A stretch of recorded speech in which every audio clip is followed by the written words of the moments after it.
Personality development in এছামিছৰ প্ৰথম এপিছডত আমি শিকিছিলোঁ থেংক ইউ ক'বলৈ। চ' ভিডিঅ'টোৰ লিংক ডেছক্ৰিপশ্যনত আছে, চাব পাৰা। আজিৰ এই দ্বিতীয় ভিডিঅ'টোত আমি বডি লেংগুৱেজৰ এটা অংশ হেণ্ড জেষ্টাৰ্ছৰ বিষয়ে জানিবলৈ চেষ্টা কৰিম।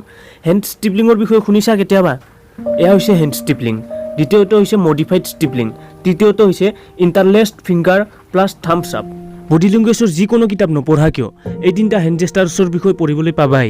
তুমি নটিচ কৰিব পাৰিছানে এই তিনিটাত কমন বস্তু কি আছে? ইয়াত লক্ষ্য কৰিবলগীয়া কথাটো হৈছে বুঢ়া আঙুলি আৰু আন আঙুলিবোৰৰ মাজৰ দূৰত্ব। যেতিয়া আমি কথা কওঁ তেতিয়া আমি ছাবকনচিয়াছলি একো নজনাকৈয়ে এই তিনিটাৰ কোনোবাটি এটা কৰি দিওঁ। এইটো নকৰিবও পাৰে। তুমি নটিচ কৰিবা যে যেতিয়া মানুহে কথা কোৱাৰ সময়ত ইনচিকিউৰ বা নাৰ্ভাছ ফিল কৰে তেতিয়া তেওঁৰ বুঢ়া আঙুলি আৰু বাকী আঙুলিবোৰৰ লগ লাগি থাকে বা দূৰত্ব অতি কম হৈ থাকে। যেতিয়া মানুহজন কথা কোৱাৰ সময়ত কনফিডেণ্ট আৰু কমফৰ্টেবল ফিল কৰে তেতিয়া নেচাৰেলি তেওঁৰ বুঢ়া আঙুলি আৰু আন আঙুলিৰ মাজত দূৰত্ব বেছি হয়। এতিয়া কথাটো হৈছে মই তোমালোকক 1 মিনিট ধৰি এই চাইক'লজিকেল কথাখিনি কিয় ক'লোঁ।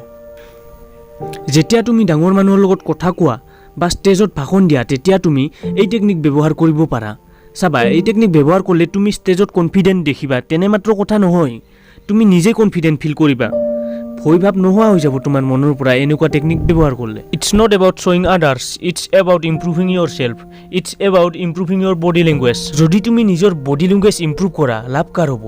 নিশ্চয় তোমাৰ এই কমন চেন্স। আমাৰ চেনেলটো ছাবস্ক্ৰাইব কৰি লওক আৰু নিজৰ পাৰ্চনেলিটিৰ লগত ডেভেলপমেণ্ট কৰি যাওক। Okay, so' thank you for ৱাটছিং দি ভিডিঅ'। শেষলৈ চোৱাৰ কাৰণে ধন্যবাদ। আৰু ভিডিঅ'টো শেষলৈ চাইছা যদি প্লিজ কমেণ্ট এটা লিখি যাওক যাতে মই গম পাওঁ যে তুমি ভিডিঅ'টো শেষলৈ চাইছা। আৰু বাকী চেনেলটো গ্ৰ' হোৱাৰ কাৰণে শ্বেয়াৰ কৰি দিব অলপ নিজৰ ফ্ৰেণ্ডবোৰৰ মাজত। আজিলৈ বাই বাই, নেক্সট ভিডিঅ'ত আহি আছোঁ।